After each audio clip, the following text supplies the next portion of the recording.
Live streamed. How's my hair? Fantastic, man. I'm suing my barber. I've been going to him for 22 years now, and live streamed. Yeah. How's my hair? Oh, that's Fantastic, man. I'm suing my barber. I've been going to him for 22 years now, and live streamed. Yeah. How's my hair? Oh, that's Fantastic, man. I'm suing my barber. I've been going to him for 22 years now, and live streamed. This is like the Twilight Zone, right? How's my hair? That's it. It's like That's fantastic. a recursive loop. What was that movie? The suing Bill my Murray barber. movie, the Groundhog's I've been going to Day. him for 22 years now. Everything and, just keeps on repeating. Like, this is like the Twilight Zone, right? How's my hair? That's it. It's like It's like Frere Jacques. yeah.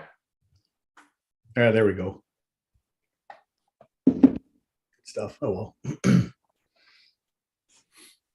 I better watch the stories. Actually, I think we can begin. And that's a loaded question.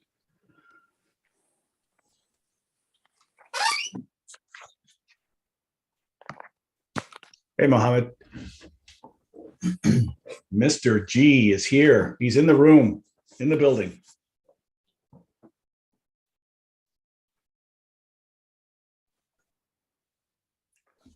Who's Mr. G? He's one of the nicest guys that we have here. I can't remember his name. Mr. Jerry Hogenhout. Well, him, that's one of them. And Rory. Yeah. So I think we still have a few people coming in, so we'll just maybe I should tell you the story about my barber, whom I am suing. I've been going to him for the past 22 years, and ever since I started, I've noticed the silver from his clippers have been rubbing off on my hair. So we're going to court. Funny. So this is why he's buying black scissors now. Yeah, that's it. Just be glad you have hair to rub off onto. How are you doing, Keith? Good stuff. Now we're in trouble if Keith is here.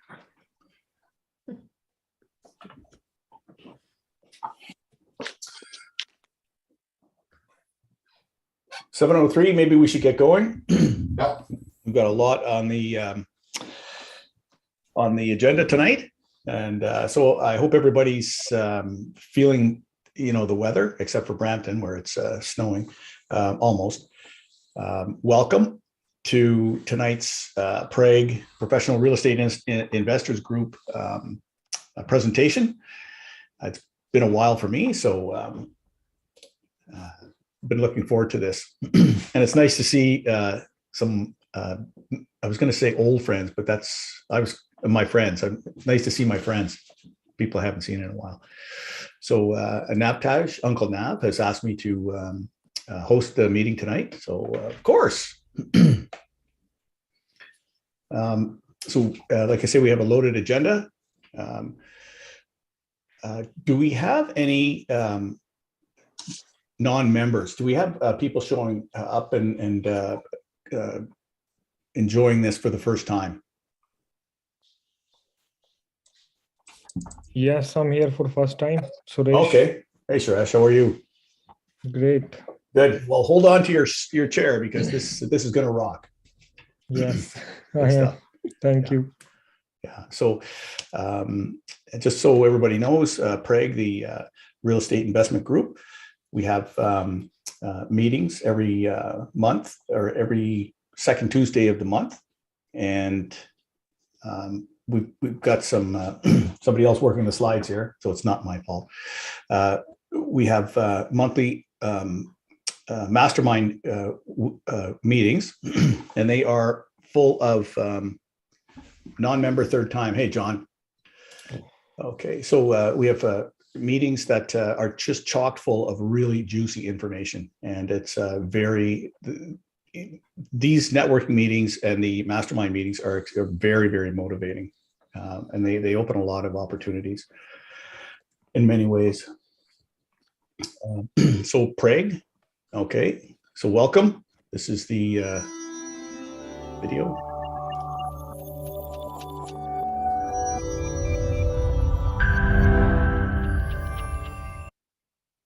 High tech. Okay, now we're here for this is the best part of the night here. So I just like to, my name is John Purchase. I'm an entrepreneur in Ottawa, part-time real estate investor. I've been a member of Prague, and I've taken the Flipping for Profit course several times. Been a member for Prague a few years now. It's kind of funny because way back when, 100 years ago, I was a real estate appraiser for a local firm, and then for Canada Mortgage and Housing Corporation in Regina, Ottawa, and the GTA. And that was during the crash in 1990.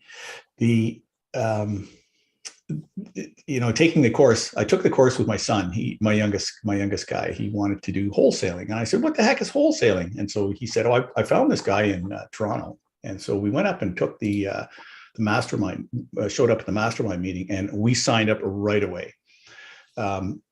David, my youngest guy, since then has bought several properties and has become a realtor. And for a while, he was a mortgage broker. So it's really opened up for him.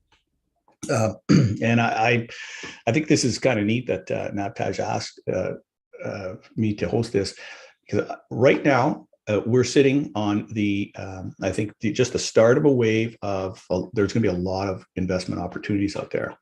Not only investment opportunities, but opportunities to help a lot of people out of what can be a very ugly situation.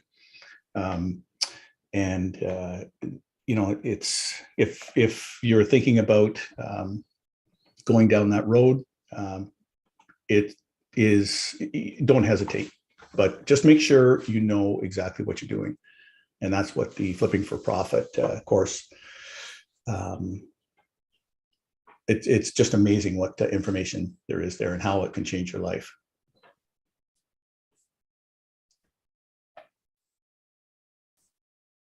So we know why we want to join the Canadian Real Estate Investment Club, Prague. The memberships are, you'll see the phone number coming up, and you're going to know that phone number very, very well. So as I was saying earlier, there's a lot of opportunities, and it says here, be careful what you step in.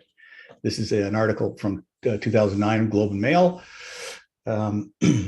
There are, it's what can I say? It's a course, it's networking, it's information, it's coaching, it's motivation. And it's not just dry insurance, interest rates and stuff like that. It really is, it's like a whole holistic course. There's education, research, and due diligence. And again, you do your due diligence, and you're going to circumvent so many problems. And it's not that it's, being an investor is problematic, although every investment opportunity is a problem for somebody, but it sure makes knowing what you're doing and knowing what you're stepping in and what you're not stepping in sure makes it a lot easier.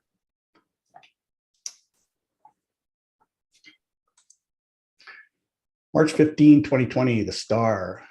So when everybody knows that interest rates are going up, people are, they're missing the chance to get into the market, but also when you're, refinancing, or people with debt credit issues when they're trying to refinance.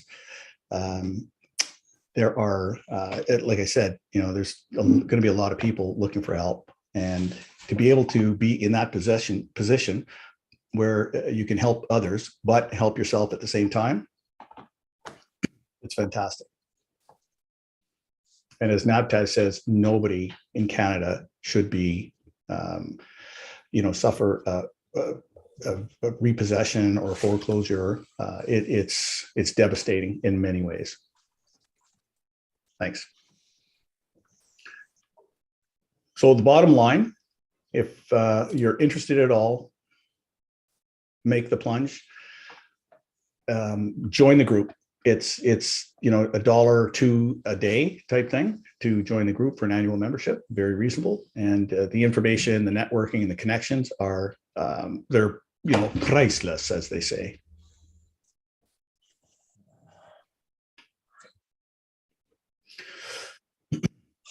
So the group and the group here, as you can tell, we have a wonderful rapport of us veterans who've been through the course and enjoyed the mastermind and the networking meetings.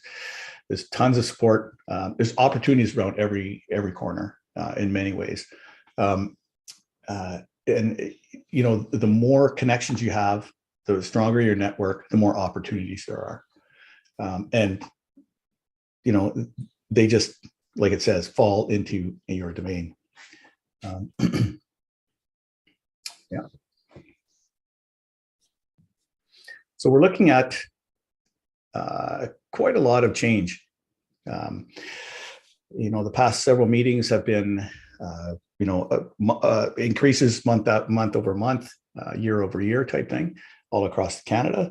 And now things are fluctuating a bit. We've got the overall number of transactions have dropped almost 30% March over last year.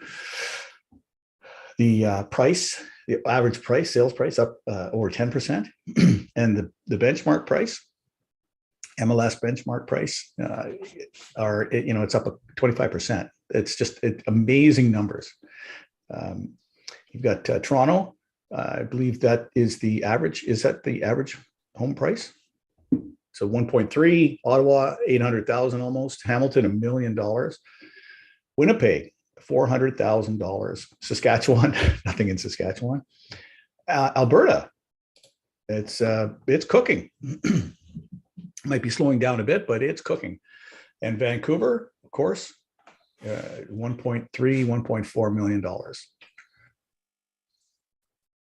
And good old Montreal. That's a wonderful market, Montreal. So our meetings, they are the mastermind meetings. Those are the juicy ones. They're every 6 weeks, basically. Next one is June 14th. So that's a month away. And yes, Nabtaj and gang have held these meetings every month since 2005. And that's quite a track record. And contacts equals contracts. And I was just about to say, in the number of years that Nabtaj has been working this and building his network must be just astronomical. But it's contacts equals contracts. It's the stronger your network, the stronger your performance.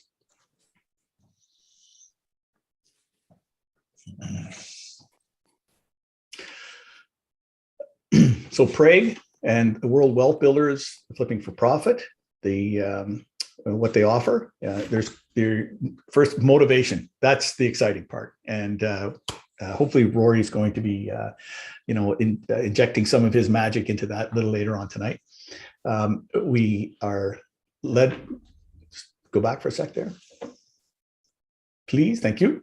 So we get to learn from the man himself, and also, his team, Vladimir, Mr. Grossman and Teresa, just people that go out and they do it, and they just do it day in and day out, and they enjoy it, and they profit from it in many ways. Like I said, annual membership is just about $1 a day, and it's by far the best $350 you can spend.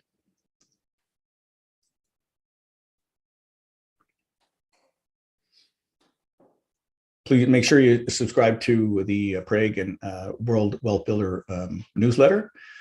And one of the themes tonight is the best investment you can make is an investment in yourself.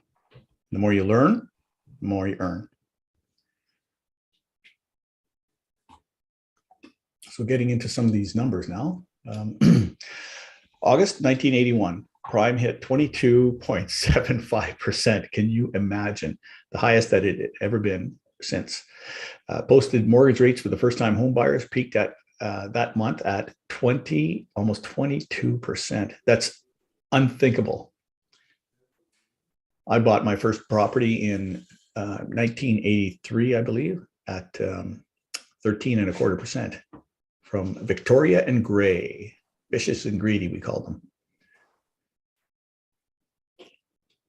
So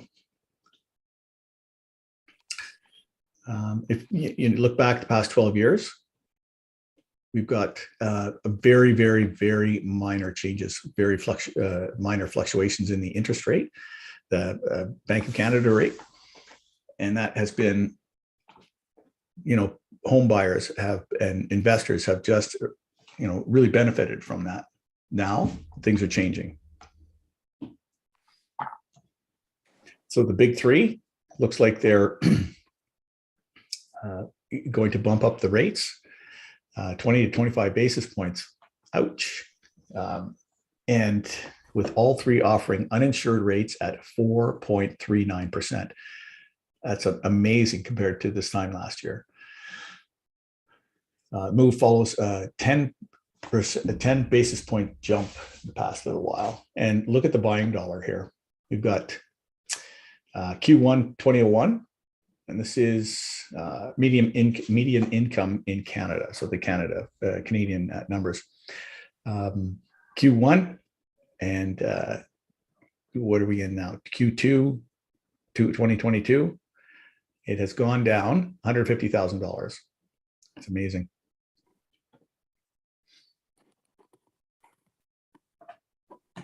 The next interest rate raise is just a few weeks from here.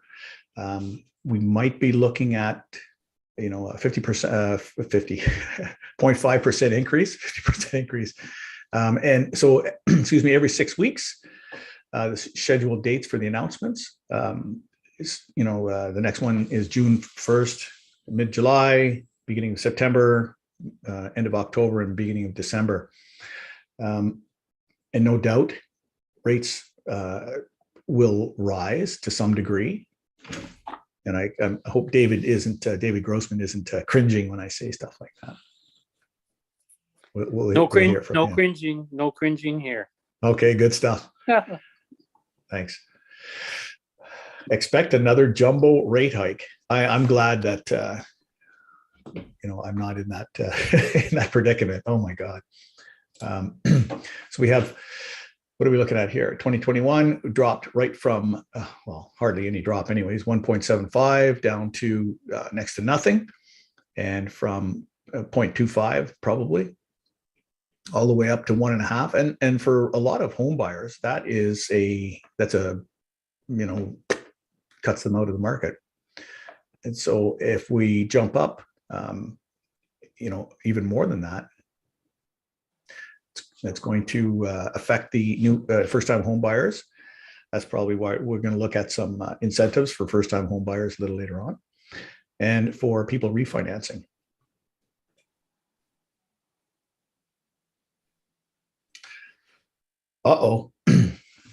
So, Mr. Grossman. So I'd like to introduce David Grossman. He's an MBA. He's an amazing man, accomplished musician. And he is you're the Lord of Wasaga Beach, aren't you? Don't you have that title now? Well, I'm a regular beach walker anyway. So we had a nice sunny day today. I was out walking in shorts and sandals. I can tell you that much. Oh, that's awesome. What a place for it too. Yeah, it's really beautiful and quiet, and having a good time up here. Out playing lots of music, and ran a business networking session this morning at a local diner, and having a good time. I miss all my friends, all you guys, but at least I get to see you once a month here on Zoom. So good to see you and all of the regulars here. Appreciate the opportunity. Good stuff. So David, I understand you've got some very interesting news for us. Well, I think the question that Navtaj wanted me to address was, the question that sits on a lot of people's mind is rates keep going up, and people say, so should we lock in now? Should we lock in now? When do we lock in? And the short answer is that, listen, I don't have a crystal ball, so and I can't make any guarantees. But history has shown that you are better off riding it out with a variable rate, going short term. Right now, if you are on a variable rate, you still be around the 2% mark or in the low twos. And why would anyone take a 5-year fixed rate at 4.25 or 4.5, whatever it is now, and pay a 2% premium? 2% premium. And when you John, when you mentioned earlier, you talked about affordability. One thing people maybe forget is with the stress test, it has impacted us, but more so from a fixed rate standpoint, because when we qualify people for a mortgage with an institution, we have to use either 2% above the rate that they're paying to qualify, or 5.25, whichever is greater, right? 5.25 is the number. So if the 5-year fixed rate is now, let's say 4.39, for example, we have to add, and you want to go with a 5-year fixed rate, we have to add 2 points to that. So we're qualifying you at 6.39. Whereas if you go with the variable, we're still qualifying you at 5.25. So you have more buying power if you go variable. And as I say, can't make any guarantees or promises, but that's the approach that I'm taking is short term. Go as short term, and the rates will go up, but they will come down. What goes up must come down. And in that regard, if people, you don't want to become fixated on rates, because borrowing money and the rate you pay, the only part of it that's relevant, if you're an investor or flipper or a member of this group, is what return are you getting? So if whatever you're paying, whether it's 2% or 4% or 12%. The question is, what are you getting back?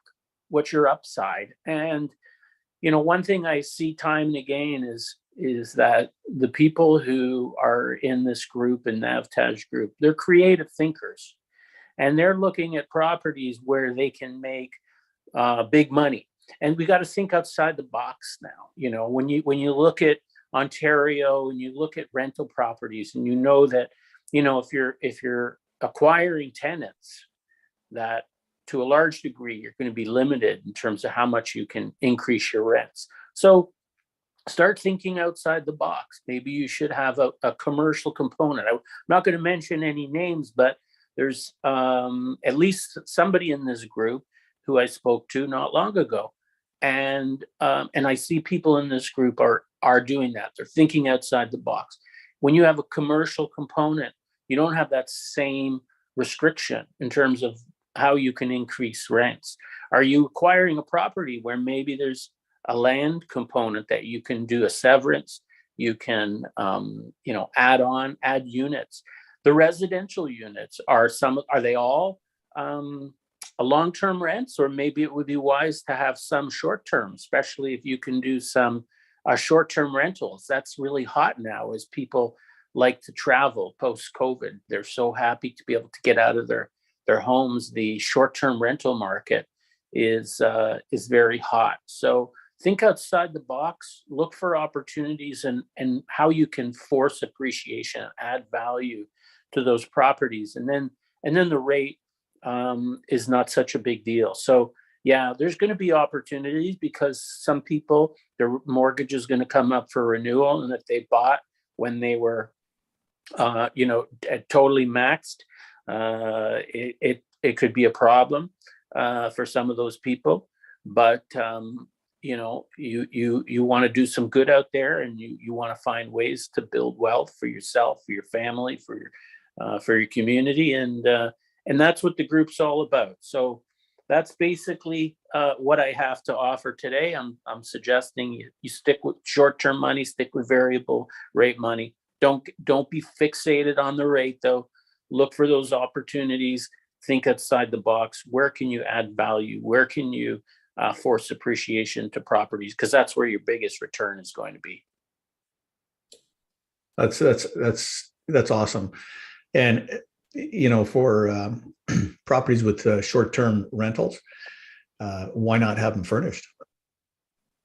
Well, that's true too. So big opportunities now. We see people post-COVID, and there's going to be businesses, new opportunities, new businesses are going to be popping up with new models. That there's going to be opportunities in commercial real estate as well, and changing the use. Sometimes you might change the use of the property, convert commercial to residential or otherwise, or split the use, have a mixed use property. Financing is typically more challenging when you have a commercial component, but you have to consider your upside, where you can bring the most value. Both from a cash flow standpoint and from an appreciation standpoint. Right.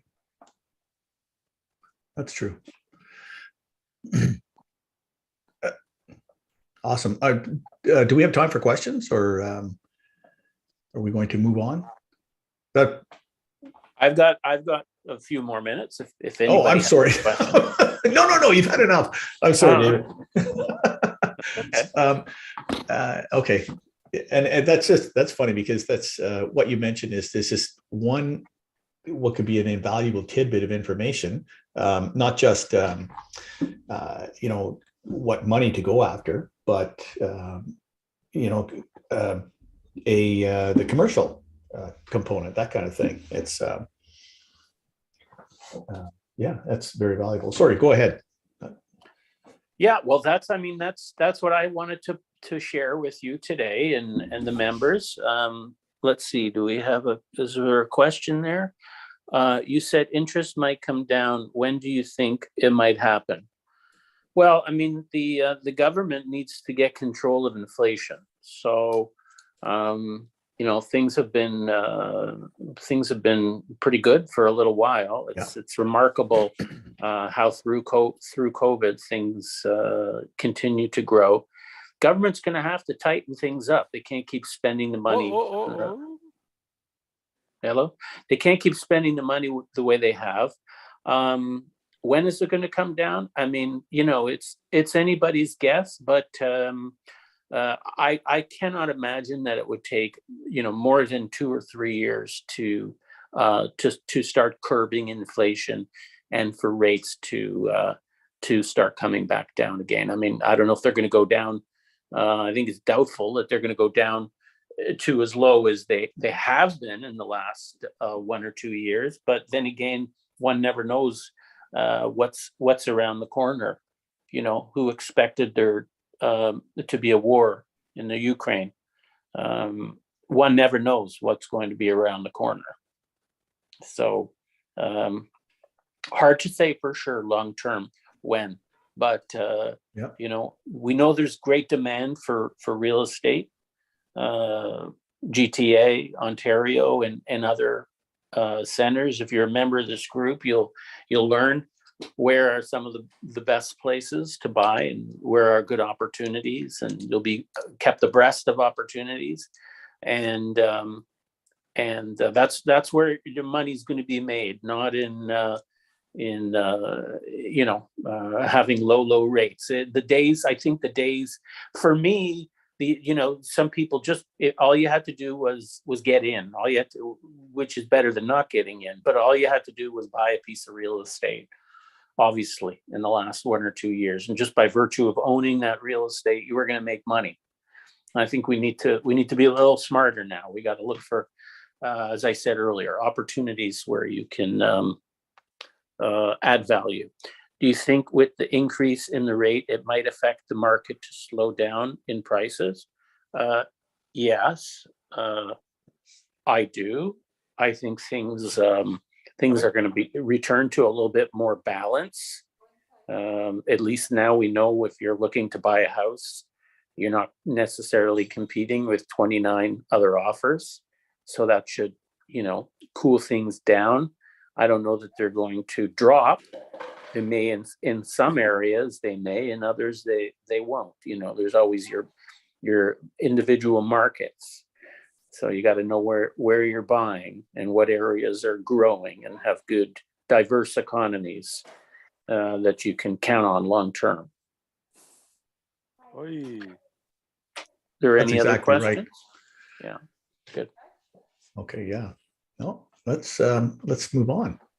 So you'd mentioned that we want to look at our potential investments as or our situation as through our income, through appreciation, and another lens that we all consider is taxes. What are there any tax benefits or what's the taxation situation? So let's touch on that. Well, that's probably a good segue into your session with Jerry. Yeah, that's exactly right. That's it. Did I read your mind there, John? Well, you always do. Are you passing the buck, David? I think it's time to pass the buck, Jerry. So, Jerry, let's warm everybody up. We'll just throw some really interesting taxation and tax facts out for everybody. With the Prague Group, we consider everything, not just house prices and demand and that kind of thing. So Nova Scotia likes to tax their high income earners. Anybody over $100,000, they have the highest tax rate in Canada.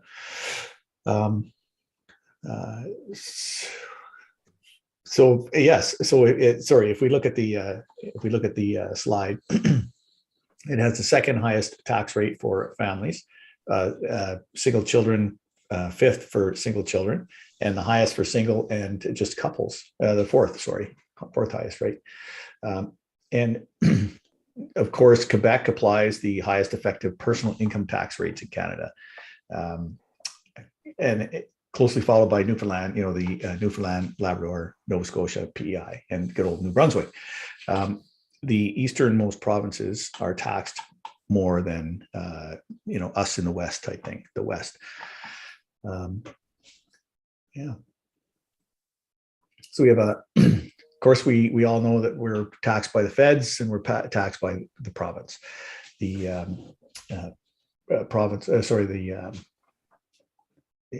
excuse me, the highest marginal tax rate is 33% for this past 6 years. That's why it's always good to have someone run this ball for you who knows exactly what they're doing, who knows what the playbook is, and knows how to break through the line type thing. In Ontario, 13.6%, Alberta, 15%. Manitoba, 17.5 almost. BC is 20%, and Quebec is 25.75%. So they pay up to almost 60% of their income. So dividends, people. That's a frightening number. And what about tax on your flips? And what about this new tax that the government is going to they want to impose on us entrepreneurs type thing? So yeah. So I think yes, I think that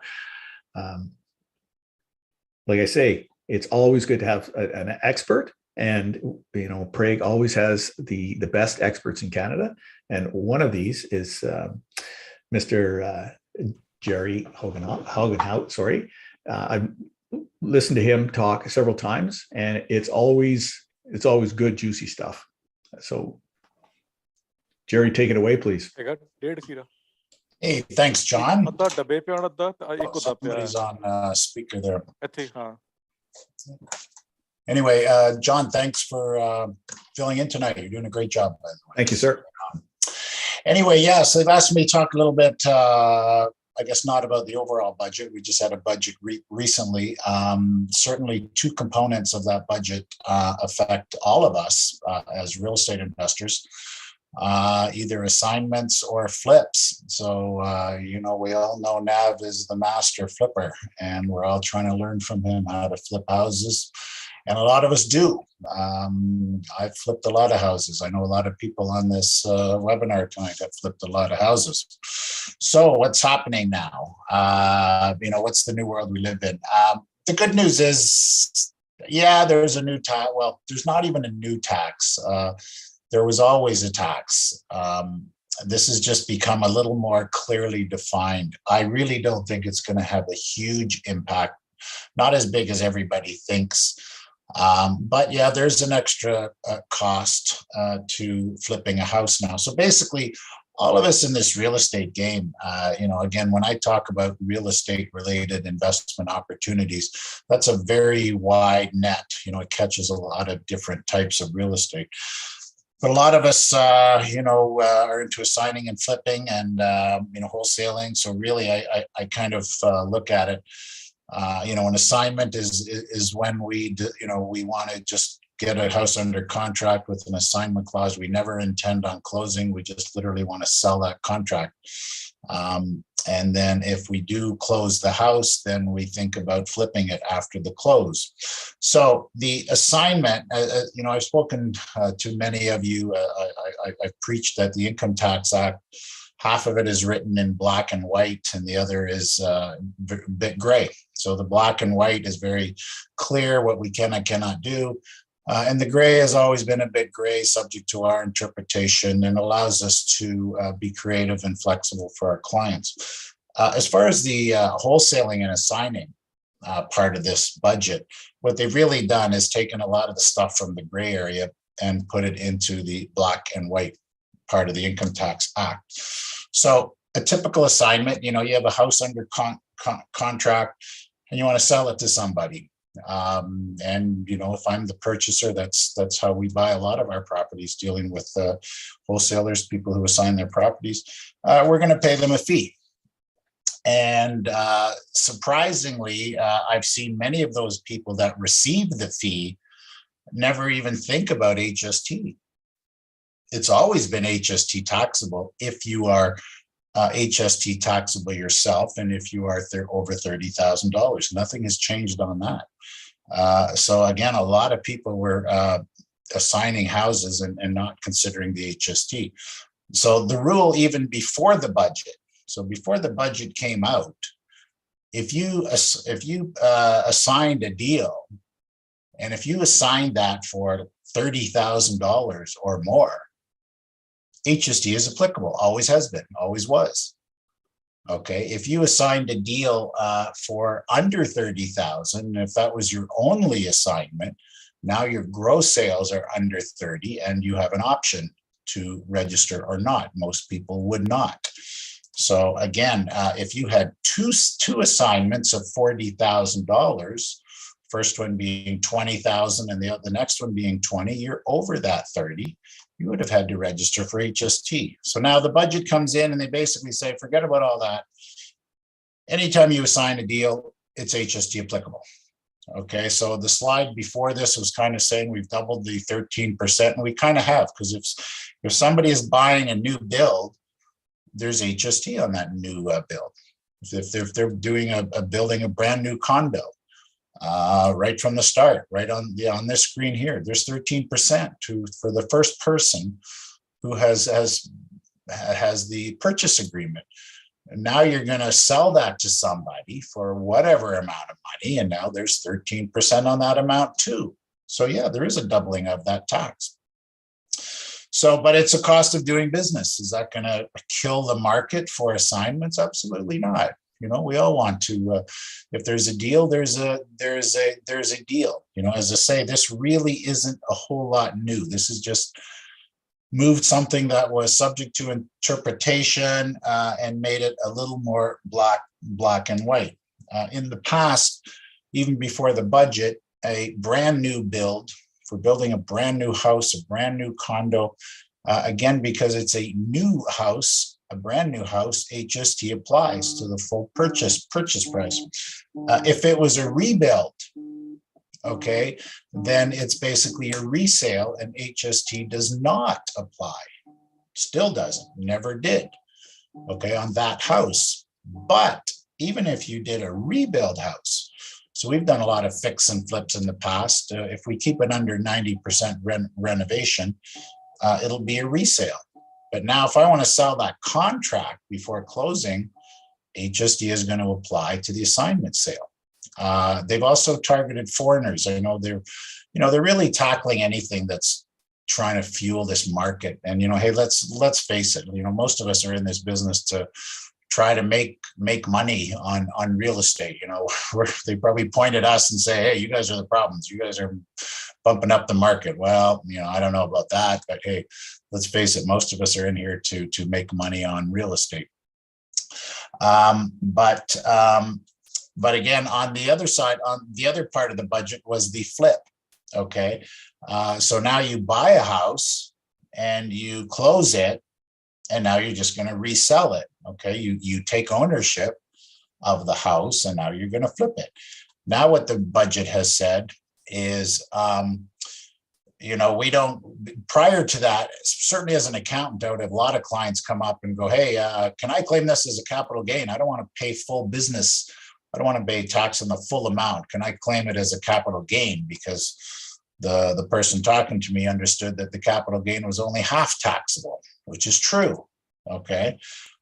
So there was a benefit in some cases to a capital gain that was only half taxable, but the more important part of that whole equation is what marginal tax rate is that residual half being taxed at. Okay. And in many times it still would have made sense for that transaction not to be a capital gain. So the budget once again has provided some clarity. And in my world, I was quite surprised. It was good news for me when they said the flips now are 100% business. I'm going, great.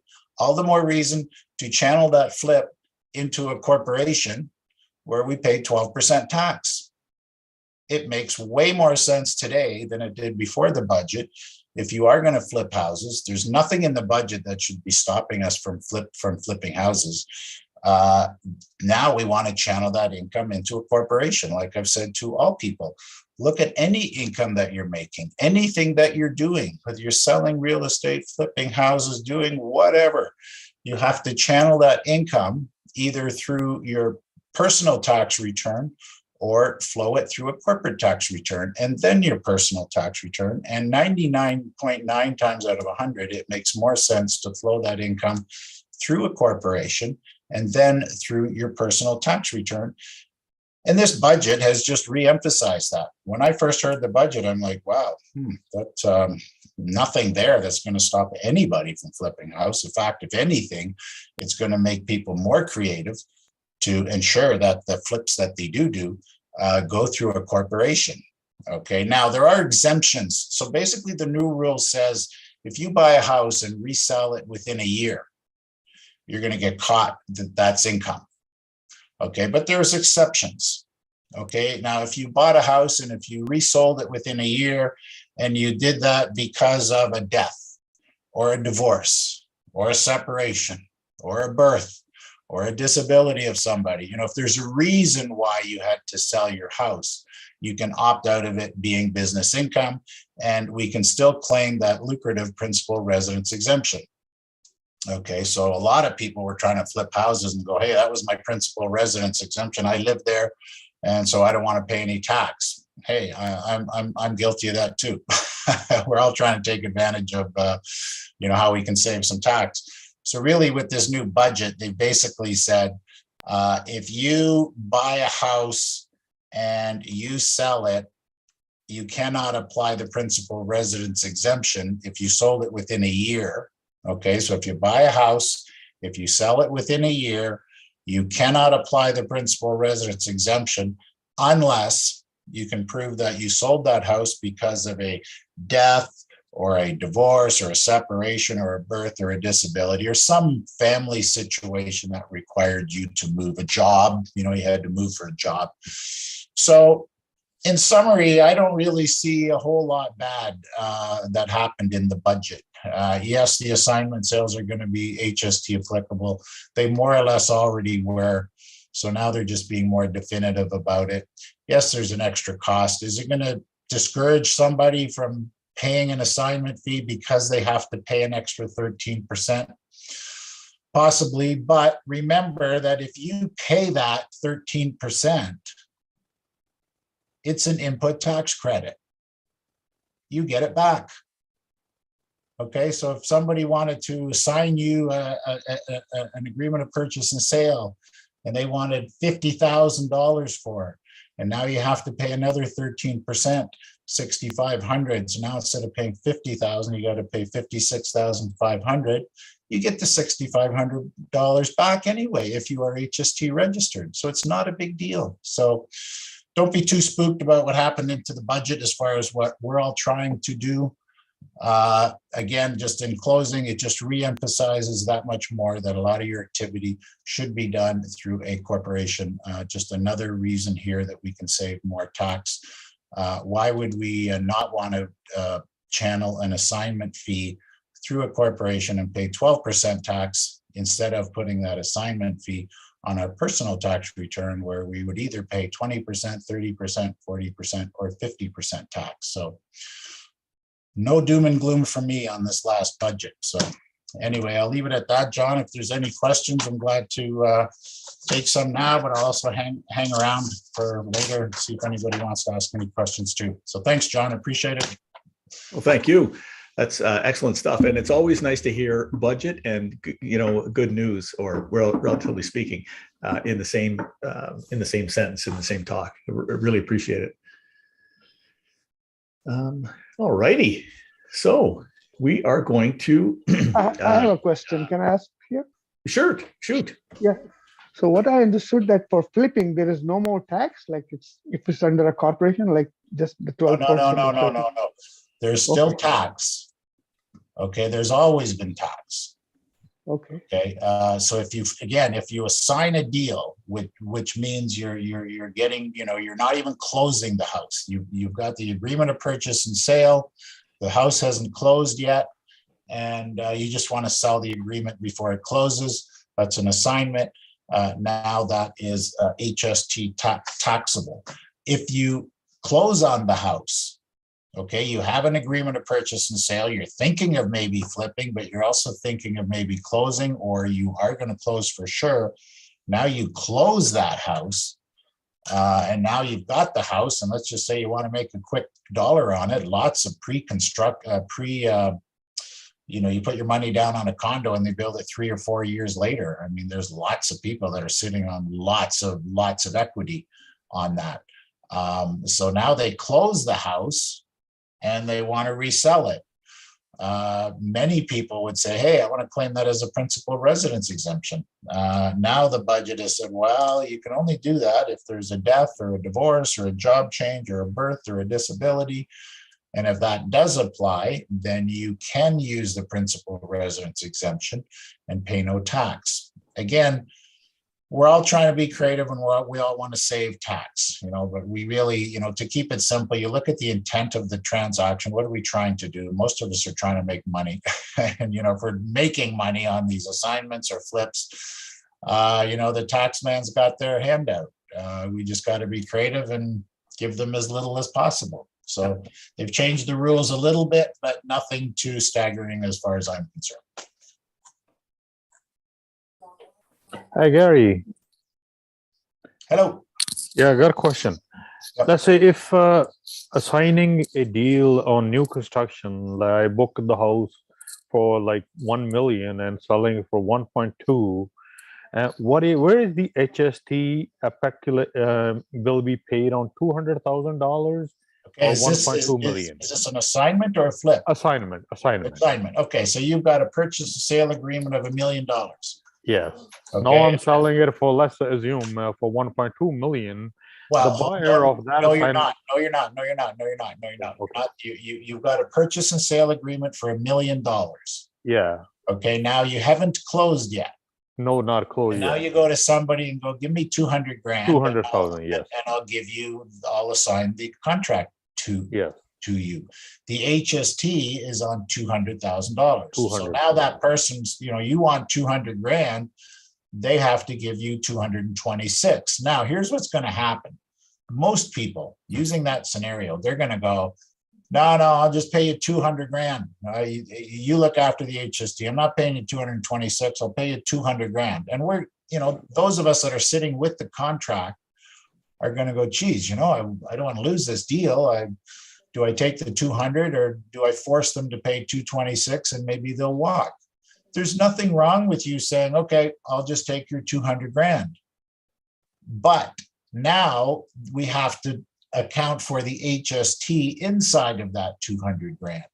Okay, so they've written you a check for 200 grand, but we got to calculate the 13% inside of the 200 grand and send that out to CRA. So you're not really receiving 200 grand, you're receiving 100 and whatever, $75,000. Yeah, 174,000. Yeah, so a lot of us would go, geez, that's too bad. Instead of making 200,000, you made 175,000. We're still in the game. We're not going to not assign houses because we're not making 200. We're, instead of making 200, we're only making 175. We'll take the 175.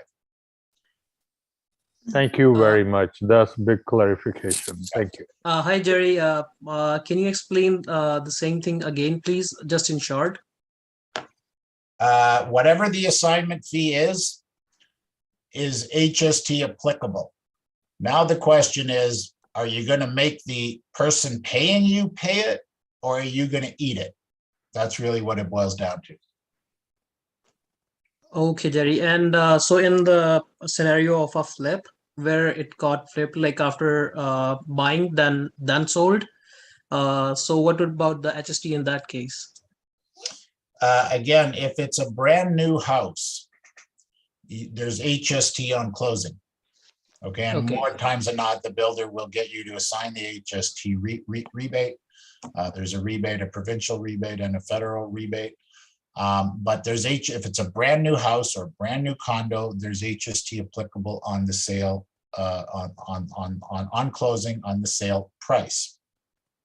If it's a resale, you're buying somebody else's house, on closing, there is no HST. Now you sell it. Okay, you sell it a month later. Now it's a resale. Even if it was a brand new house, you're reselling it. It's now a resale house. There is no HST applicable on that resale. Okay. What the budget has basically said is, now that you flip that house, it's 100% business income. And I'm saying, great, no problem. Let's flow that through a corporation and pay 12% tax. Not a problem at all. But there's no HST on that, on the sale after you close. Okay. And just confirming, so the 13% on in an assignment is on just the appreciated price? On the assignment price. So again, hold on, you have a contract for $1 million. You're going to buy a house in 2 years, and or in a year, and you're going to sell it to somebody for $200,000 to take over that contract. The HST is applicable on the assignment fee. Now, if that house that you are buying, the original $1 million house, that you're buying, if it's a brand new house, or a brand new condo, there will be HST applicable on this purchase price because it's a brand new house. If it's a resale house that you're buying for $1 million, there is no HST. Now, aside from all that, what I just said, now we want to assign this contract. Okay, it doesn't matter if the contract that we're assigning is for a brand new house or a resale house. We're assigning the contract. This new budget has basically said that assignment fee is applicable to HST, regardless of what the house is, whether it's a brand new house or a resale house. Got it. Thank you, Jerry. You're welcome. And one more thing, Jerry. Yeah, shoot. Okay, if all of us we buy rundown properties and then fix them and then flip them, right? And where is the HST goes on that in that if we do renovation on that property? We've done 4 fix and flips in the last few years, and we are very careful, we being me, very careful to leave 1 or 2 walls up. Okay, if you buy a house and you knock it right to the ground and then rebuild it, CRA will say that's a brand new build. We want HST on the sale price. If you bought a house and just gutted the inside, very clear that's not a brand new house, that is a resale of an existing house. Okay, those 2 examples are pretty clear. Where it gets muddy is doing things like I do, where I buy a house, knock it down, but leave 2 or 3 walls up. Take the roof off it, leave 2 or 3 walls up. And now we're into that gray area. Again, half of the tax act is black and white, half of it is gray. So I'm going to take the position that it's not a brand new house. I'm going to market it as a brand new house, but for CRA purposes, I'm going to go, oh, that was a rebuild, that was a resale. I just did some renos to it. Okay, so it's a gray area, but there's been court cases, and we in the tax world rely a lot on common law, which are reviewing court cases that have similar circumstances to what we're involved in. And in general, if you can leave a couple of walls up, if you're doing a fix and flip, you should be okay as far as the HST component of that transaction. All right. Thank you very much. Okay. Jerry. Nick, sorry. Can I just, we're going to move to one more speaker, and then we're going to have break rooms. And in the break rooms, we've got all the time we need in 8 minutes to ask all the questions. Yeah, I'll stick around here. Don't worry. Okay. Awesome. Nick, that was a great set of questions. Thank you very much. And it dug up a lot of really interesting, cool tidbits that we all need to know type thing. And it's good to hear your voice, Nick. So next, I want to introduce a very impressive person here. We have a real estate broker, 9 times international best-selling author with her Empowering Women to Exceed series, and Empower 365, I believe. And I've also learned that we are going to listen and very intently, because our next guest is a 2nd-degree black belt in karate. So we have to tread very carefully here, even over Zoom. So Randy Goodman, thank you very much. Thank you, John. Hilarious. Okay, yeah, put my reading glasses on. Okay, so it's great to be here, everybody. Listening to everybody speak, tons of info, and you guys wouldn't let me get a question in with Jerry, but I'll forgive you. Okay, so let's talk about the market and what's happening in the market. So I don't know if you guys have noticed that there's some pockets where there's a shift in the market where, maybe they're getting 300 grand less than they would have got a couple weeks before. So let's go into some stats first, and then we'll get into that more. Okay, so what we can see is year over year, the sales and average price of the homes have been actually, the sales have been coming down and the average price was going up. So the number of sales down, so that means the number of transactions have been going down, the average price up. This is April to April. So April 2021 versus April 2022. You've got sales that took a hit of 41%. New listings took a hit of 11.7%. but active listings that are on the market are up 12.3%. So for you guys who like stats out there. Okay, so month over month, what we're seeing from, say, December. So from December to January, the sales transactions have gone down a bit in January, but the prices were up. February, transactional sales went up quite a bit. So did the price average. Then in March, they went up a little more, but the price average came down a teeny bit, not too much, like 34 grand. In April, we have a big difference in sales transactions, and the average price came down as well. So when we had that announcement, probably around the third week of March, where the interest rates were going up, there's some pockets in the GTA that they came to a complete halt. No action was taken. So I know a couple of pockets in Richmond Hill, there's some pockets in Toronto, there's some pockets all over the place that actually had nothing going on. People kind of halted and wanted to see what's going to happen. And in some of these areas, what I saw happen, like real results, is that houses that were selling or would have sold for, say, 2 million, 2.1, even 2.2 with a multiple offer situation, sold for 1.8. So it was just in a matter of days, weeks. It was so quick. And then there's other pockets where there's still multiple offers and they're still going crazy. So, you know, it really depends on where the pocket is, whether the home is renovated or not.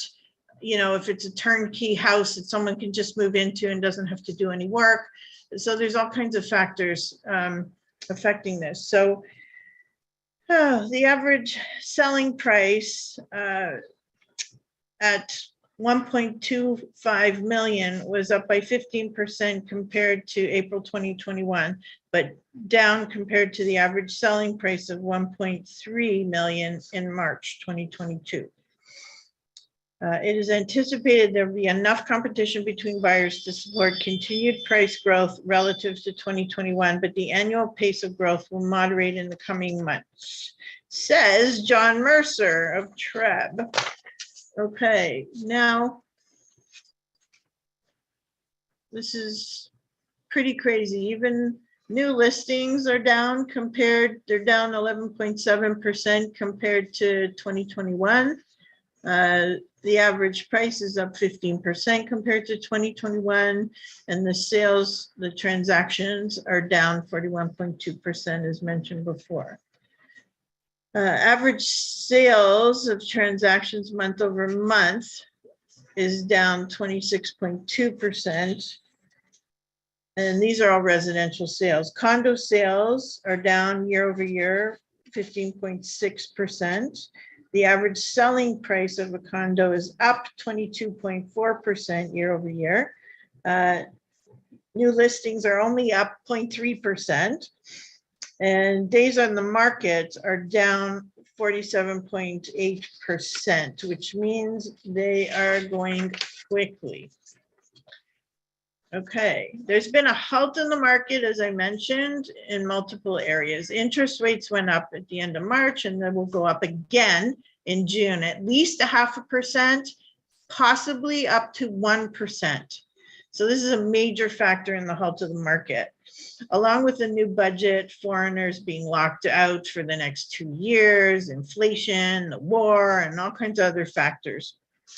These are all things that are going to affect the housing market and what kind of pricing we're going to see, as well as how many transactions are actually going to happen. There's also an annual surtax of 0.2% on 1 million plus homes, so anything over 1 million that's been proposed. The report proposes a progressive surtax starting at 0.2% and peaking at 1% on homes valued over 1 million. It would be applied annually and would be due when the property sells. The plan includes a proportional surtax on excessive increases in rent applied by landlords after renovations, an anti-flipping tax, and policies to curb excessive profits in investment properties. So this is something you guys want to know. A non-resident speculation tax was introduced and has reduced foreign investor activity in the Greater Toronto and Hamilton area from 4.7% of transactions to under 2%. This will increase supply to us locals, right? The government proposed increasing the tax to 20% from 15% and expanded to cover the entire province. Then they went and cut them out completely for the next 2 years. So it should open up some properties to the local investors or local people who want to purchase. April 7, 2022, the government acknowledges the need to build $3.5 million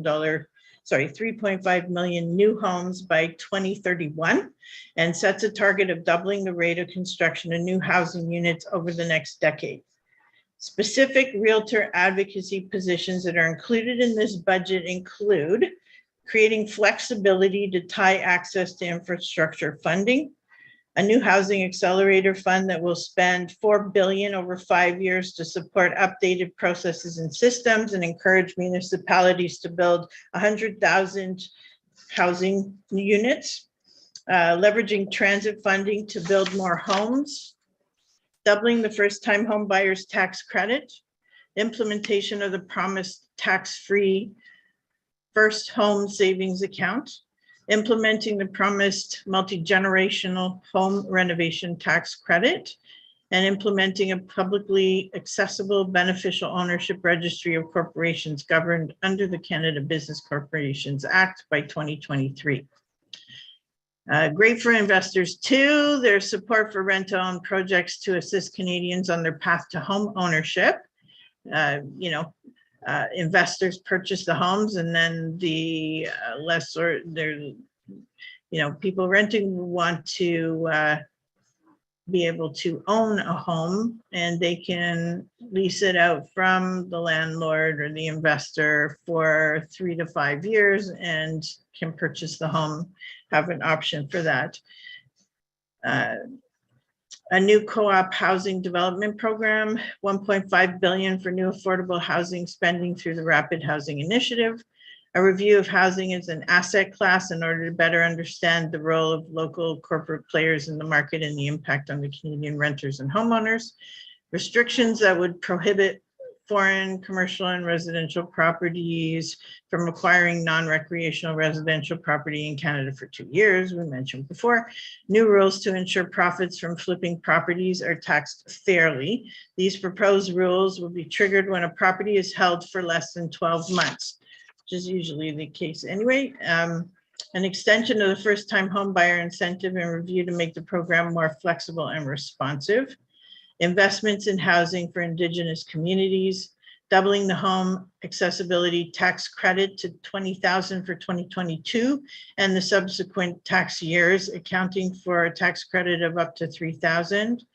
And the government proposes that all assignment sales, which Jerry was talking about, of newly constructed or renovated residential housing be taxable for GST, HST purposes, and it came into effect May 7th. The Liberals remain committed to developing a home buyer bill of rights that will include a ban on blind bidding, as well as potential legal right to home inspection. So we'll see if this gets passed and whether you guys agree with this or not. So if you are looking to list a property or find an investment property, I'm happy to help you. I love working with my investor friends, love collaborating, and want to help you find the right properties for your investments, whether it's commercial or residential. And if you have anything that you'd like to sell, I'm happy to support you there too. I'll do the research. I'll do everything that's required. I'm very hands-on and love working with my peeps. So thank you. Thank you for having me. That's awesome. Thank you very much. Yeah, so what we have here is a nice report on a situation that came up in the Maritimes. I believe it was Maritimes. Yes, okay. So does I don't want to read this. Does anybody, Jerry, are you familiar with this? Or I guess I might be asking for help. What it is, sorry. Okay, so actually just go back for a sec, sir. So this is a good example of, it's a very specific situation with that has taken place. A couple had secured some debt to their house. The mortgage company sold the property to recoup after they went into default, and there was the first time it went to court, the judge ruled that it was it wasn't a clean sale, whatever the term is, and the bank took the case back to court, and the ruling went to their favor. So this is it might not apply to anybody of us here right now, but this is a really good example of the depth of knowledge and the depth of information that members get. So thank you very much for that. So that's just all good stuff to know. So, and more good stuff. The home warranty program, I believe that's the new home warranty program, only protects up to $100,000 for freehold home deposits. But with condos, the developer is not required to hold deposits in trust. This is okay, that's fine, but this can be substantial. And all right, so this is I'd like to introduce Jordan Green. He's a barrister, solicitor, attorney at law, and as you can see, this is very exciting. He's taken some time away from what's going to be a very exciting evening. He's getting engaged tonight. Jordan, take it away. All the best.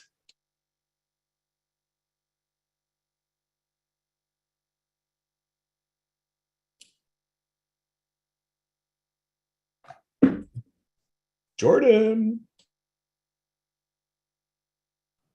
That sheet said that he's away getting engaged tonight. So I don't think he's here. So I have to be able to read it. Oh, I understand. Okay. Congrats. Oh, I see. Okay. Yes. So let's send him an email and tell him, run. No, I'm just kidding. I'm just kidding. Hey, John, I got a major announcement to make. Can I jump in or what? Shoot. Okay. So I don't know if people know this, but I'm a big advocate of tiny homes, and I've always been looking at ways of getting them in the backyard, stick handling around municipal rules and regulations.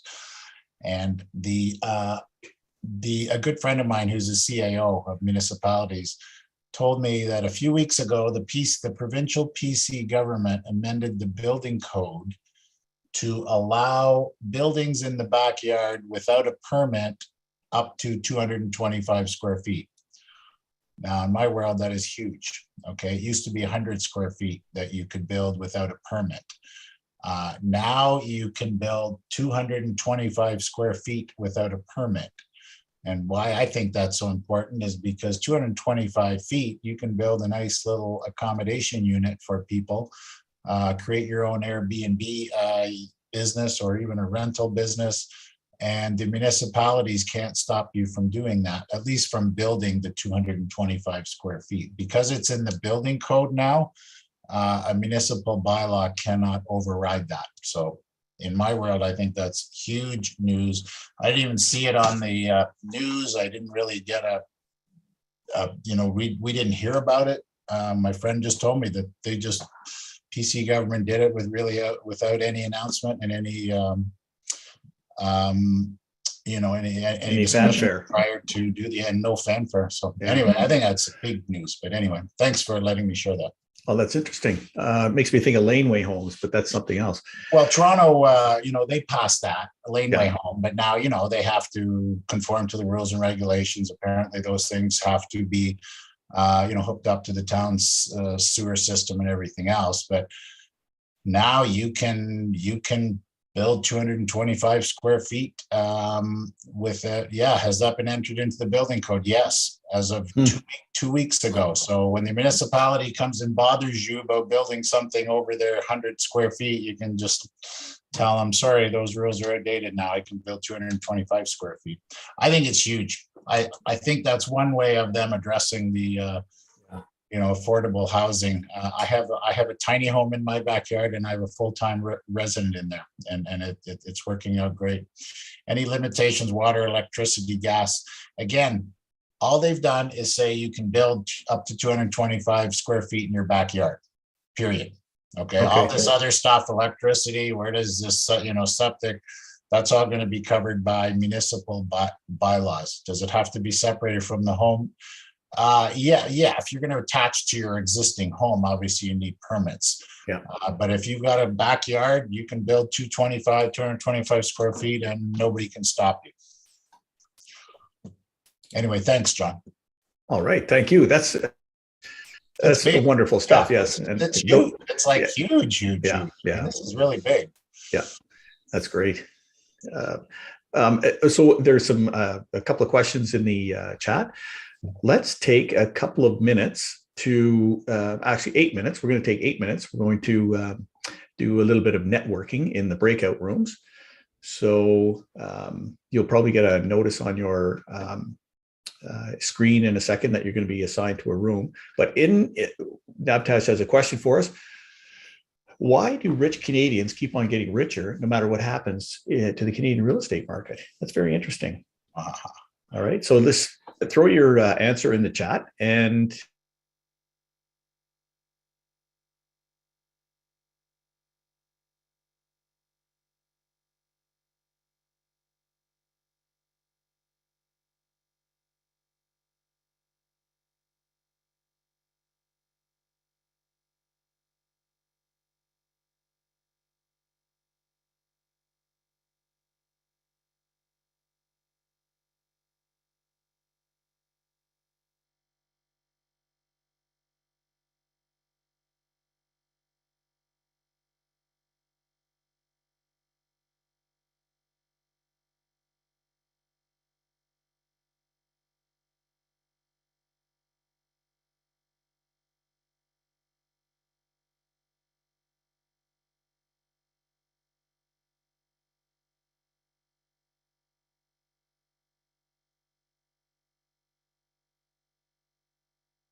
And welcome back. Welcome back, everybody.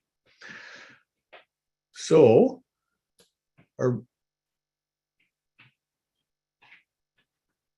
okay.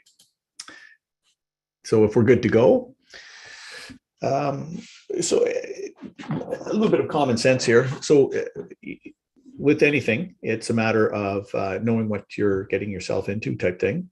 And at the Professional Real Estate Investment Group Canada, we want everybody to know that due diligence is one of the magic terms here. Also, it's illegal to operate as a broker of real estate, mortgages, or securities unless you are licensed in the province of Ontario and most other locations in the country. And it may be illegal to charge a finder's fee or to charge a commission or referral fee unless you hold the appropriate license. It is legal, however, to buy a property and sell a property. It's also legal to assign a contract. It's a fantastic thing to do. A contract that you obtain for the purchase of real property for a price. You may also charge a price for assigning your rights under an option to buy real property. And again, caveat emptor, do your own due diligence. Be sure always seek the advice of a lawyer before entering any contract. And that's one thing that it's preached is we always have a lawyer on every deal type thing. And I have stories that will will curl your toes type thing about due diligence and stuff like that. So also a good tax lawyer is a must. The information and materials that are provided tonight and at any time at a Prague meeting is a general source of information. Nabtaj and the gang have taken every measure to ensure that the material is accurate, and its affiliates do not guarantee the accuracy or completeness of the material found on this site, website, courses, etc. This is not intended as an investment, financial, legal, accounting, tax, or other advice. All right. We're pointing in a direction, and any information or materials that are provided or maintained by a third party, which may be accessed throughout this meeting, are provided as is. Prague Canada and its affiliates will not be responsible in any manner for direct, indirect, or special damages, howsoever caused, arising out of the information provided. Now, always looking to network with other investors. Thanks, Teresa. Good stuff. So, some words of wisdom. And this is one thing that is charged throughout the training. It's attitude, it's motivational. And yeah, so when you arise in the morning, think of what a precious privilege it is to be alive, to breathe, to think, to enjoy, and to love, by Marcus Aurelius. We are so fortunate to be here in Canada. So we have some precious lessons from fellow Canadian real estate investors. And just before I dabble on this, everybody at the network meetings has stories, fun stories, horror stories, that kind of thing. That's why it's a must, especially when we have them back in person. Attend the meetings, no matter where you are. I go to Toronto. My son goes to Toronto, and we go whenever we can. It's certainly worth it. So, Libfield arrived. Teddy Libfield arrived from Poland to Toronto with nothing and built a multi-billion-dollar real estate company. They don't kill you in this country for going bankrupt, he'd say. After enduring the horrors of the Holocaust, he had nothing left to fear. He created more than 75,000 units of housing across Canada, the US, and Israel, although Toronto is home to the majority of their projects. So there's no excuse.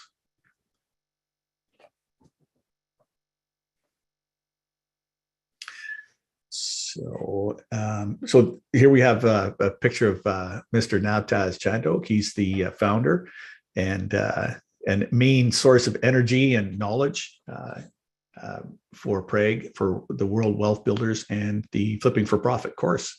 He's also the, we'll talk a bit about coaching. So he is also the lead coach. Amazing chap. So something to consider. I'm sure everybody's heard a little bit about the Ikigai, the Japanese term. Find out what you're most passionate about. What do you love? What are you good at? What does the world need? What does your community need? And what can you get paid for? And in the middle of all that, that is your why almost. The information that is presented here, it's based on Stats Canada, quarter over growth, annualized, Stats Canada again, Bank of Canada interest rates, Bank of Canada rates for recently completed the month, and the Toronto Regional Real Estate Board. When could this occur? Sorry, just a second, I'll get to that.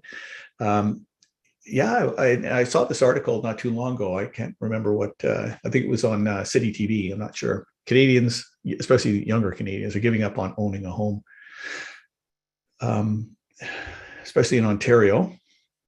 BC, I'm not surprised. That's been perennially hyper expensive, but in Ontario as well. My son is a realtor and also a Prague and flipping for profit grad. And, he's 23 years old. A lot of his friends and a lot of my other son's friends are looking for houses, but they just feel that there's no hope. And a rental is their only option. And we certainly don't want them here in the basement. That's for sure. And surprisingly enough, when I saw this slide, Gen Z,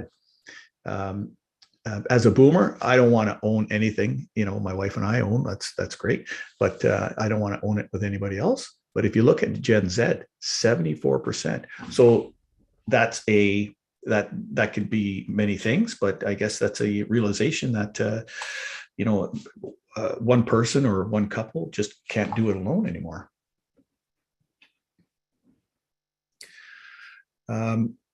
Another question to ponder on and put your response in the chat.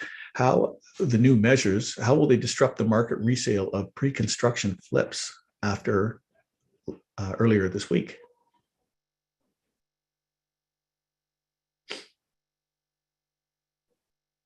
So touching on the stats again, and I believe this would be TREB, according to the latest figures around the Greater Toronto area, detached homes sold in February were selling for 12, maybe slows down the market more. That's right. Detached homes sold in February were selling 12.1% less in April. $1.65 million. Price drop from, $200,000 to 1.45 million. Semi-detached dropped 13.5% in the same period. And the biggest drop was freehold townhouses, which were selling for 22, almost a quarter less, dropped from 1.24 to 960,000. That is something. Condominiums, not surprisingly, had the smallest decrease of only about 7%, from 740 to 690. That's condominiums. Real estate sales for April in Brampton, the lowest since 2009, outside of the lockdown.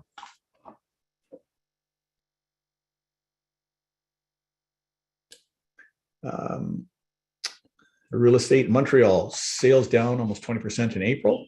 That's from the Quebec Brokers Association, and 26% home sales fall in Vancouver.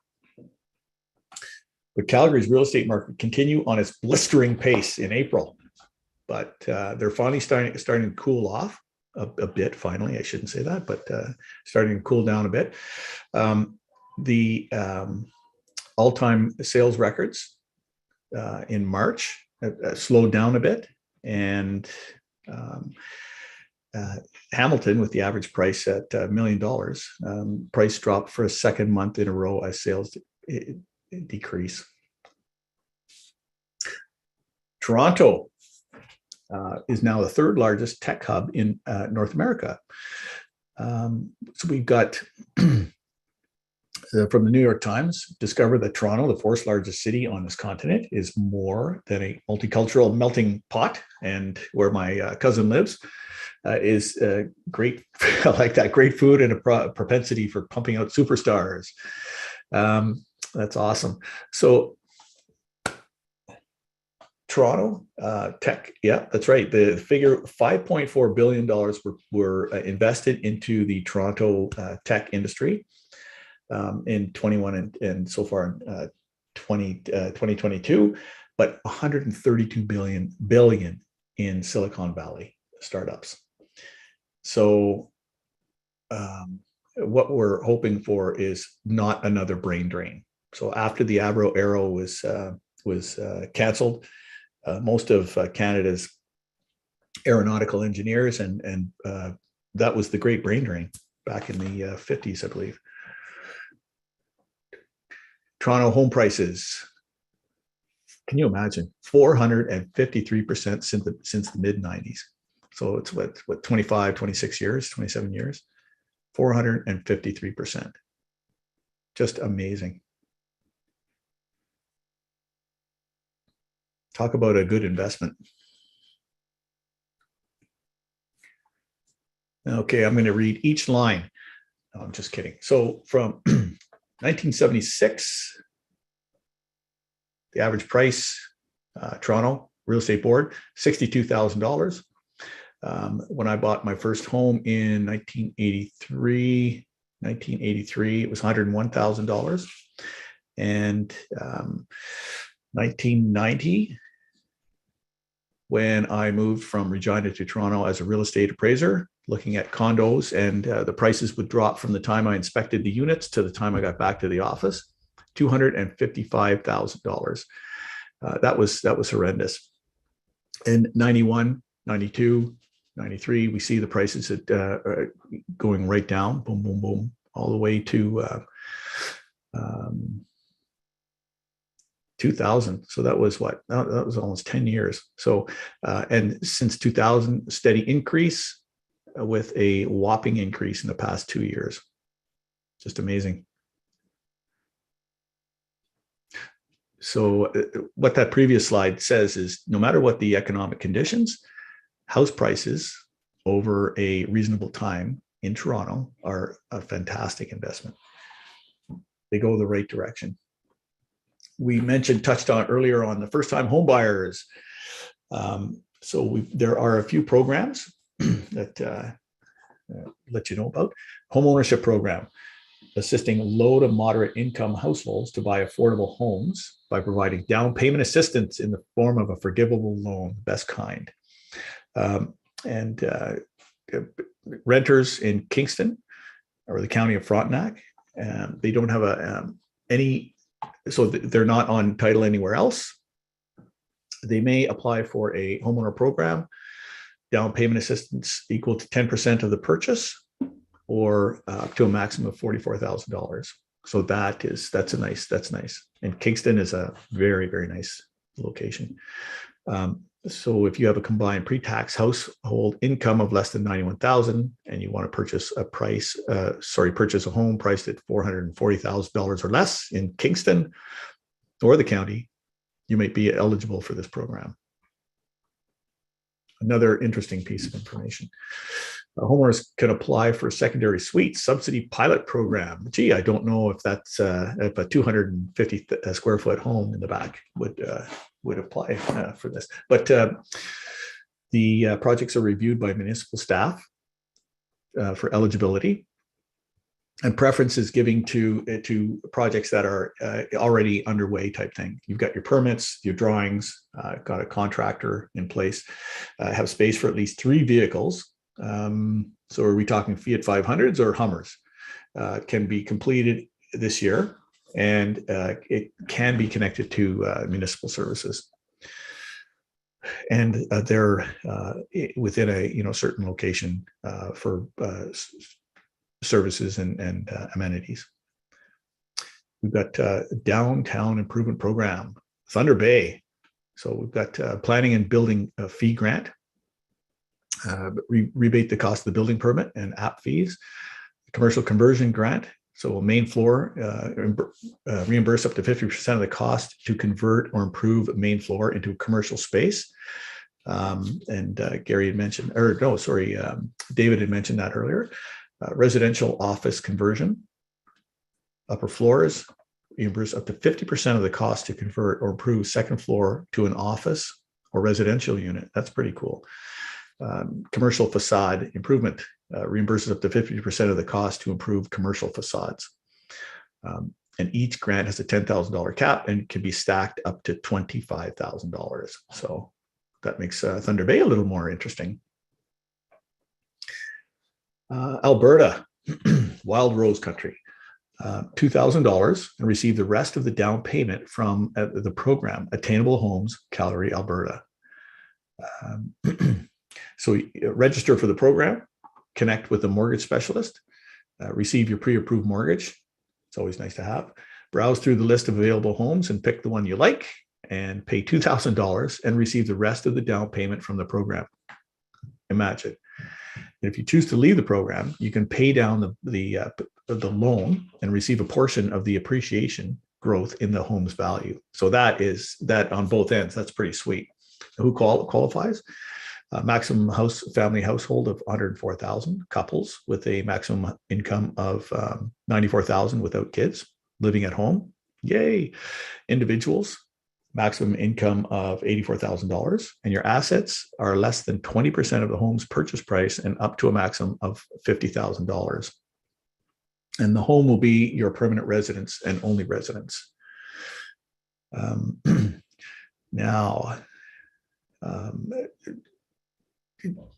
if we shift over to the World Wealth Builders, Nabtaj has a set of books that are very just chock full of information. So my favorite is the Strategic Credit Repair. I've always been fairly good with paying my credit card and wondering, I wonder what the magic is behind that kind of thing.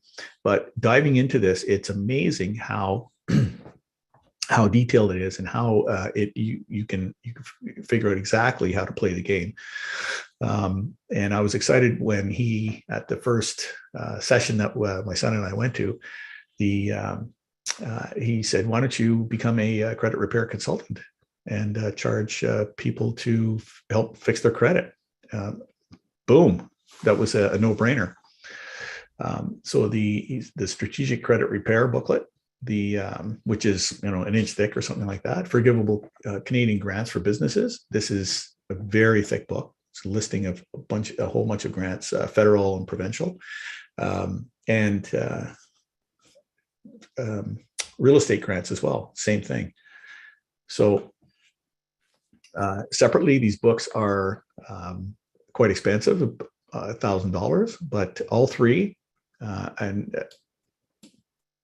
I jumped on this within seconds of hearing it. I want those books, and I have those books. I'm glad I do. So all three for $350 plus HST.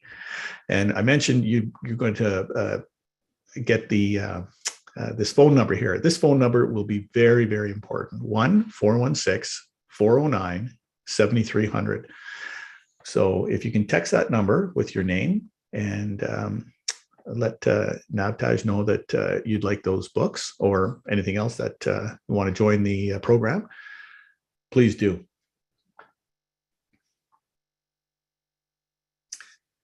Interesting.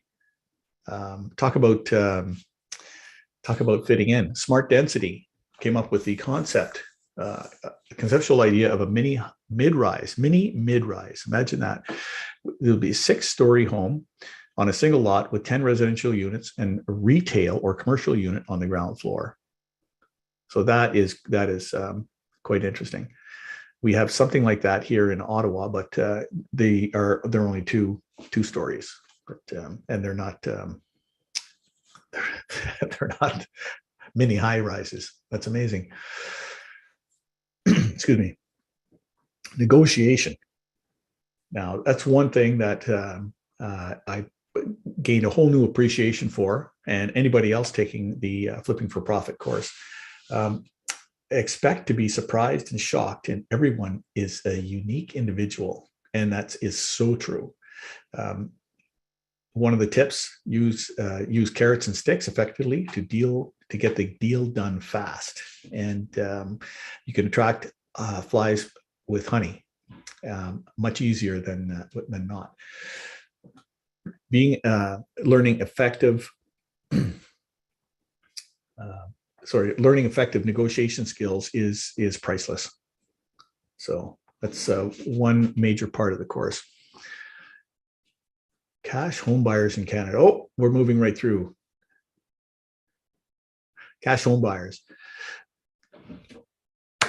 There are so many avenues.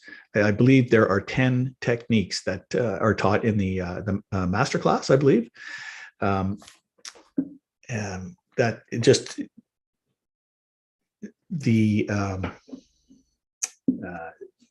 they're there. Once they're presented, it's like a head smack. Oh my God, I've seen that before, but I've never realized that was an opportunity that I can profit from and help people with. Excuse me. Joint ventures. We have actually someone in the chat has Leonard, I believe, in the chat has put an opportunity in. If you're looking for joint ventures, we have a lot of interested parties. And what else? Yes. So there are opportunities every day. If you're interested in being a cash partner and helping invest in an apartment building, GTA in Alberta, and anywhere else, excuse me, again, 1-416-409-7300, and let them know. Alberta, the biggest oil and gas producing province, is enjoying an economic resurgence after years of contractions and interrupted recoveries since the crash of oil price crash of 2014. The economists say province's oil and gas industry, buoyed by higher crude oil and natural gas commodity prices, is leading the growth.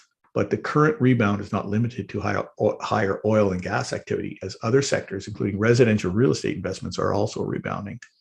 And that is so nice to see. And I just, I've wondered in the past few weeks, what can happen for Alberta now that the world is turning off Russian oil and gas. So Alberta is rich territory. So a couple of years ago, I was able to help this chap outside of Magog. They were being evicted for non-payment. This chap had a brain injury type thing, and he was having a hard time processing the instructions from the lawyer and stuff like that. So we were able to help that chap save his bacon, basically. If you know of anybody, or if you are facing eviction or foreclosure or anything like that, let us know. And there are lots of people that are ready to jump in and help. 1 in 3 Canadians struggles with non-mortgage debts, credit counseling societies say. And it's the non-mortgage that gets people into trouble, that good old credit card, and high interest loans type thing. They carry large balances on credit cards, 20% or higher, and it's once you get past that point, car payment, fixed expense every single month, because these uncertain times, you don't know if you'll be able to maintain those payments. There are so many people that are in trouble, and we talked to my son and I talked to one chap who had, $39,000 on a credit card that he hadn't been paying back, and the bank was ready to foreclose. And when we talked to this person, he said, no, they're not going to do that. They're not going to take my house. So anyways, he was able to, we were able to help him wisen up type thing. So there's lots of opportunities for helping, and there's lots of opportunities for investing. In Ontario alone, 2 million homeowners are susceptible to financial disruptions, such as an interest rate increase or a change in their job. They're not not surprising, 2 in 10, that's 18% of homeowners say they regret the amount of debt they took on to buy their home.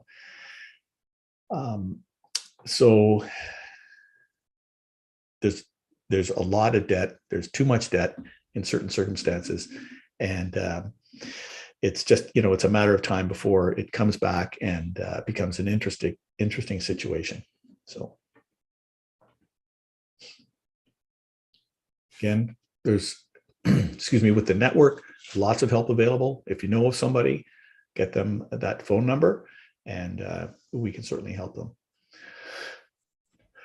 $620,000 for a vacant lot. 275 Forest Hill Road is headed for a municipal tax auction. Tax auctions. The problem, no one seems to know who, if anyone, owns the 3.5 million, 7,000 square foot lot, which abuts the K. Gardner Beltline Trail and has a shaded city-owned laneway. No structure sits on the property, and according to a New City report, the last known owner was a company that went bankrupt in 1957. They're everywhere. Opportunities are everywhere. It really is amazing. So now I know, I'm pretty sure it was last year that NABTAG introduced a coaching program, and this is for anybody, but especially those who are, very serious and very focused on really building their net wealth and, the real estate portfolio with a lot of hand-holding. This is, it's an opportunity that is, if you're serious about it, why not do it the right way? And why not do it, quote unquote, the easy way, and have the teacher come with you type thing. Warren Buffett, we all know Warren Buffett, invested $100 into a Dale Carnegie course. And my father took that course. I remember when I was a little kid, he came back and he took that course. My oldest sister took it as well. Dale Carnegie is the author of How to Win Friends and Influence People. And if you haven't read that book, please do. Buffett said that this was his single greatest investment of all time, an investment in himself. So please don't hesitate to book a session with NABTAG. Just fire off your name and email to 416-409-7300. After this, I'm going to get a job as a radio announcer. I think you'll be amazed. Mark Zuckerberg, sorry, well, I've heard that name before once or twice. The biggest risk is not taking any risk.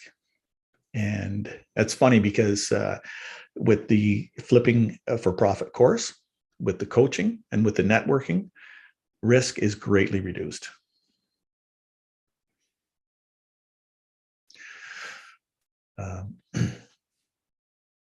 Now, something you should know about is the, this is the one. Okay, sorry. This is the little tidbit of information that I had mistaken the slide. Sorry. So this couple in New Brunswick had purchased, they financed some non-mortgage, non-real estate debt to their house. They failed to pay their outstanding obligation, and the bank basically sold the property for what was felt to be under market value.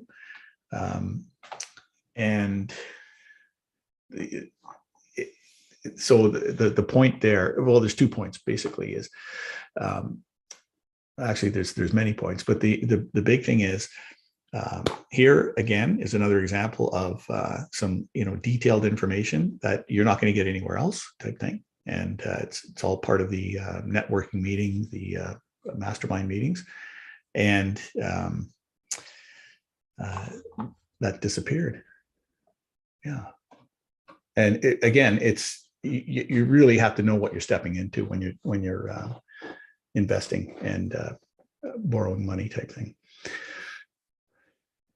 A labor shortage. Everybody's been reading articles about the labor shortage. In the last quarter, last year, Canadian employers were looking to fill almost 1 million jobs, up 63% from the year before, according to Stats Canada. And with the and current unemployment rate so low, all industries are bumping up against labor shortages. And from that's the Royal Bank update this week. New taxes, 5% deed transfer tax when a non-resident purchases a residential property, and a 2% tax on the assessed value of buildings with 3 or fewer units owned by non-Nova Scotians. Now this was scrapped. That's right. So keep the economy going. Investigator couldn't determine exactly what happened to a $211 million, couldn't figure out what happened to $211 million raised by a failed Saskatoon real estate group.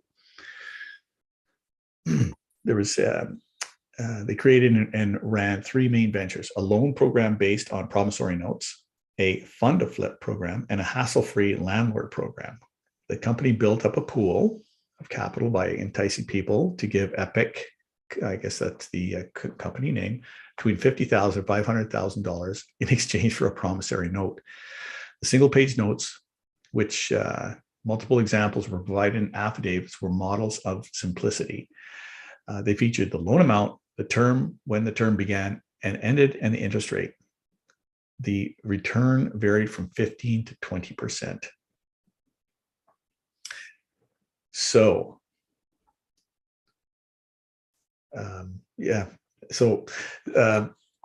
flooding is a homeowner's hell. People who know flooding, know real estate, different versions of the same advice when talking to this newspaper about suggestions for prospective home buyers when it comes to flood risk, namely, do your homework. It has potential to affect core elements of the home buying and home ownership experience, from financing to insurance to the return of massive investment you made when you purchased a property. An option for buyers interested in a property at risk of flooding is putting a clause into their offer to make it contingent on obtaining satisfactory insurance and a mortgage from a bank. A couple of years ago, we had, 3 years ago, I believe, we had wicked flooding here along the Ottawa River, and there were homes destroyed. Thank you very much, Randy. Have a great night, and looking forward to the next time. So this is another thing that must be considered. Having insurance is one thing, but going through the experience of having your home flooded, even if it's a minor flood, is quite upsetting.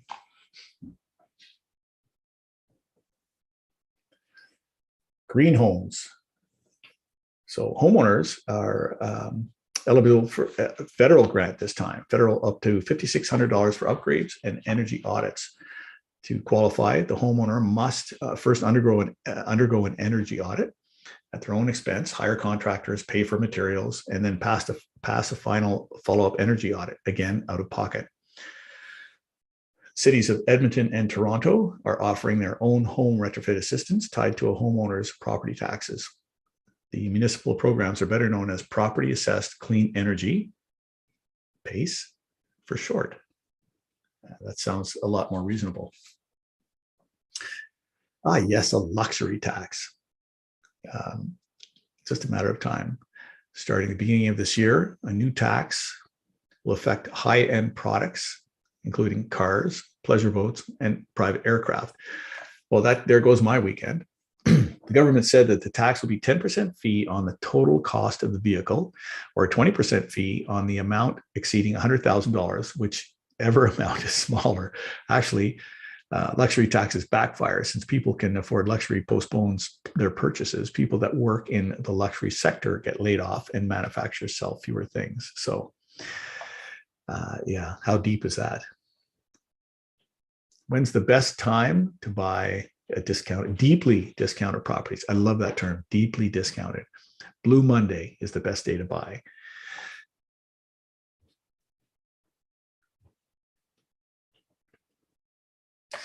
Yeah, that's right. Everybody's seen Vanilla Ice, the Vanilla Ice experience or whatever it's called. Do you know that the celebrity side hustle is flipping houses and to make millions? The average real estate flipper can make upwards of $50,000 per house.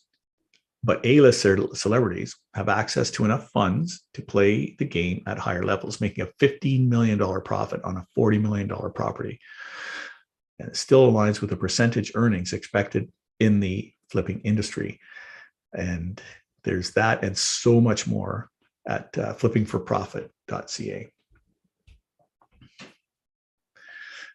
Fame does not last forever. Most celebrities are acutely aware that they only have 5 minutes of fame.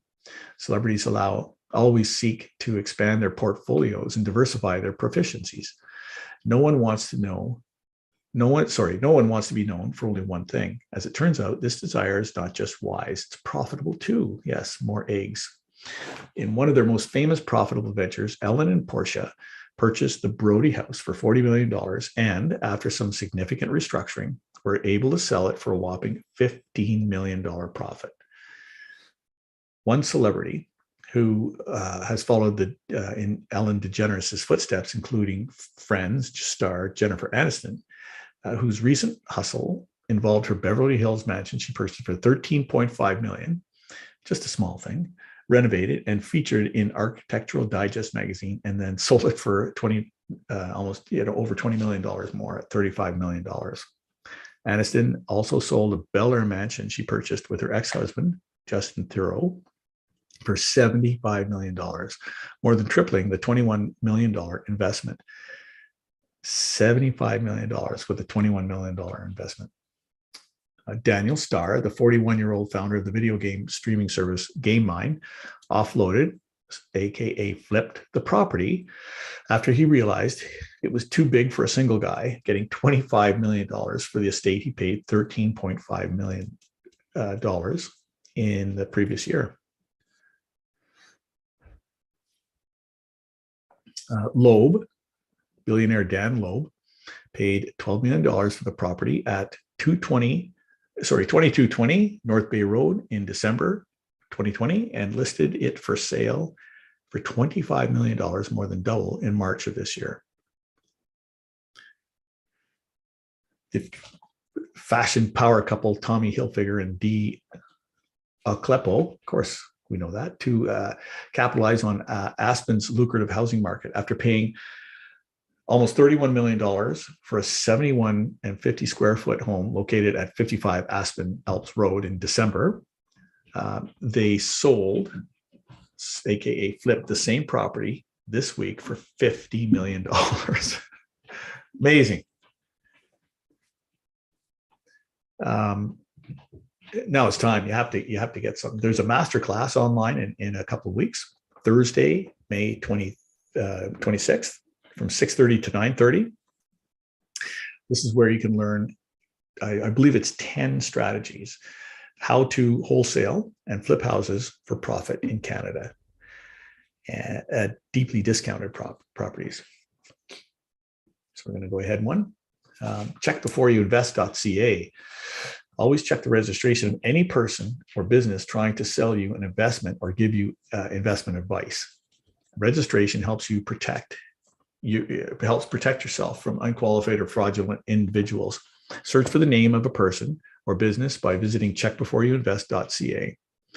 And if you need help, call Ontario Securities Commission at that number below, 1-877-785 and something else. Excuse me. So we're going to enjoy some networking. So we're going to go into breakout rooms again. We are going to, so if you have any questions, so at this time, you might run off for a bio break or something like that, but come back and introduce yourself. Put that smile on, and hopefully you'll run into somebody with an interesting story. But yeah, so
is anyone here?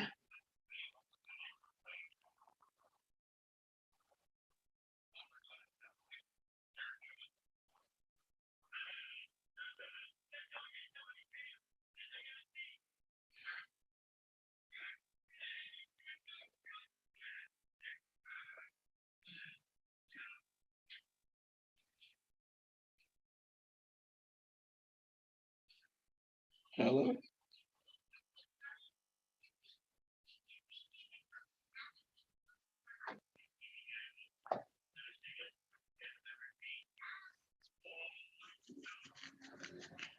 Guess nobody's here.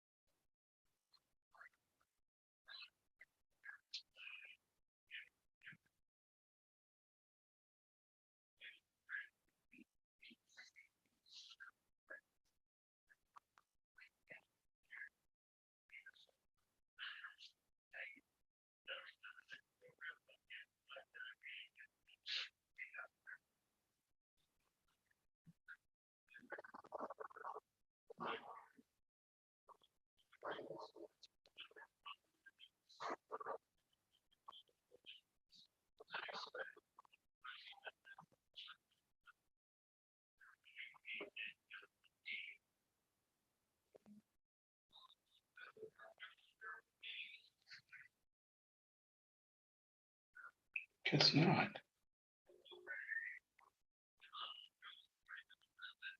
Oops.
So are we back to reality, or where are we now?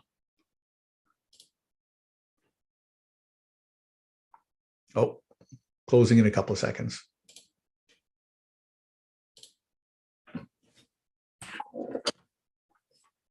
This has been a lot. This has been one of the best meetings I've been to in a long time. A lot of great connections here.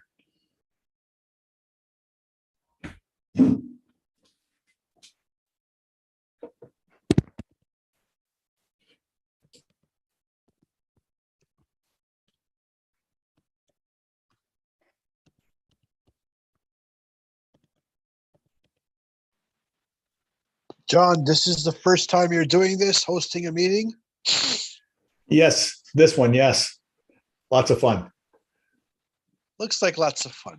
Yeah, it is. A great group. It's just a great group of people here. Frank, you seem very serious. What's going on, buddy? He's having a hard time counting all his money.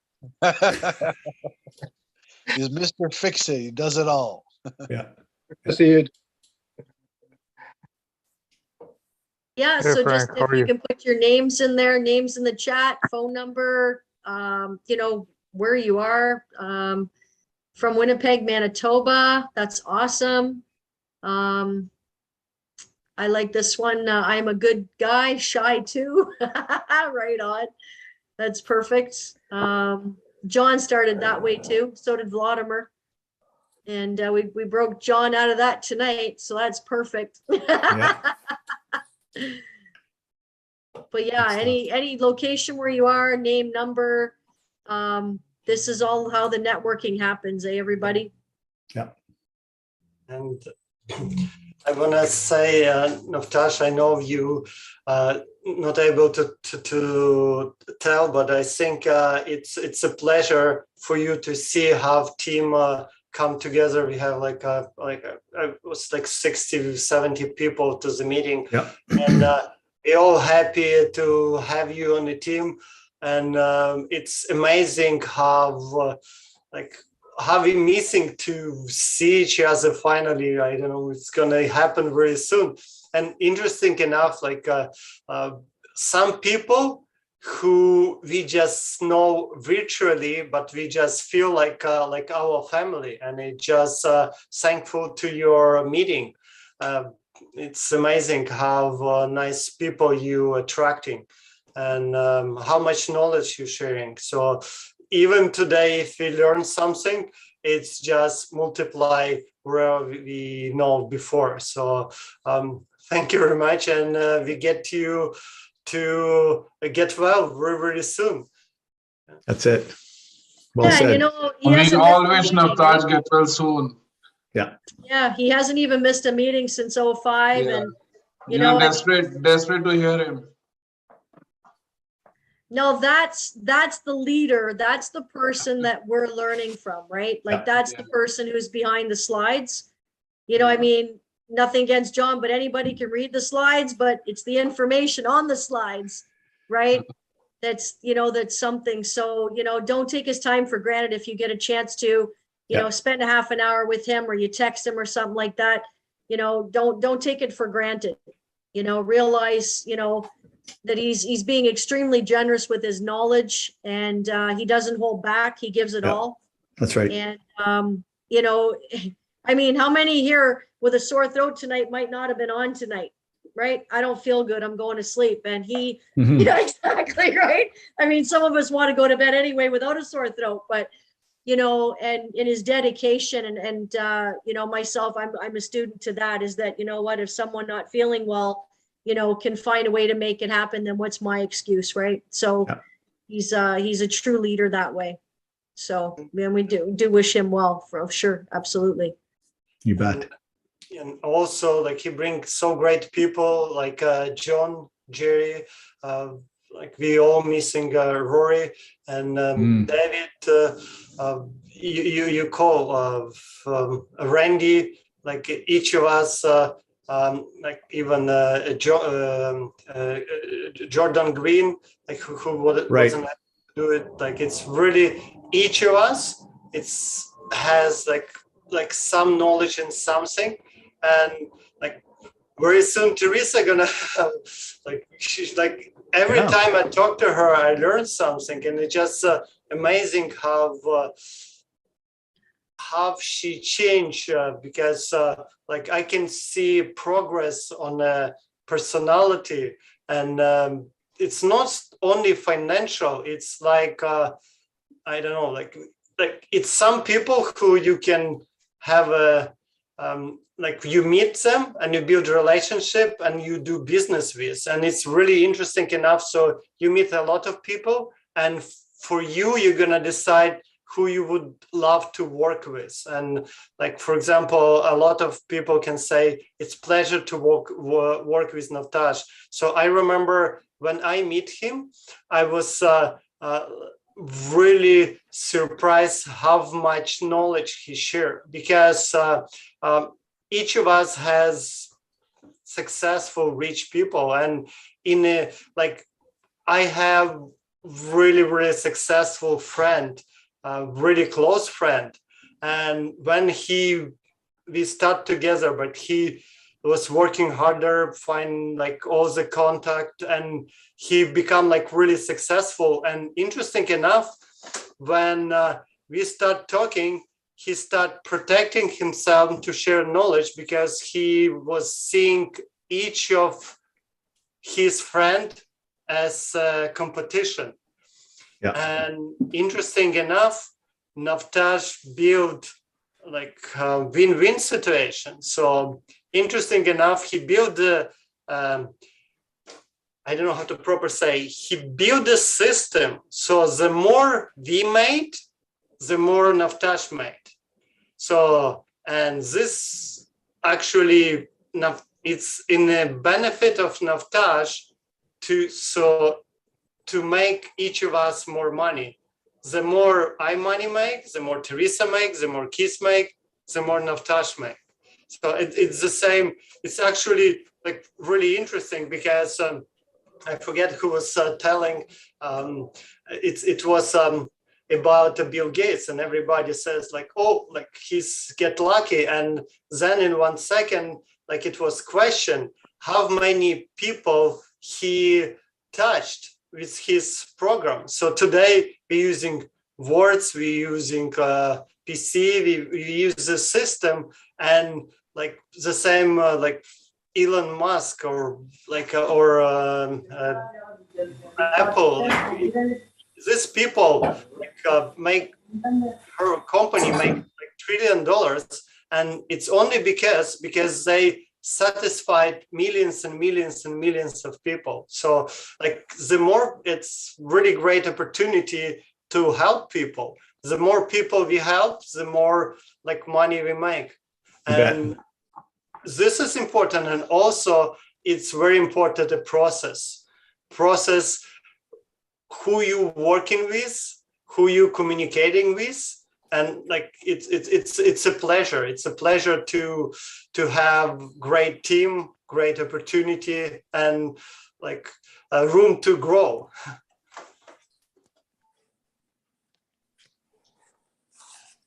John, you unmute yourself. Yeah, that's great. Thanks, man. Thank you very much. That was awesome. Teresa, thank you very much. Navtash, I really appreciate the opportunity to host this. Every second Tuesday of the month is the networking meeting, Prague networking meeting. Please join. The phone number is in the chat. This Thursday, Thursday, May 26th from 6:30 to 9:30 is the masterclass. You have to join. You have to join that masterclass. So again, thank you very much. I'd like to thank David, Jerry, and Randy, and everybody else who contributed to the breakout rooms and everything. Have a great night, everybody, and thank you very much, and continued success. Thanks, everyone. Thank you, John. Thank you.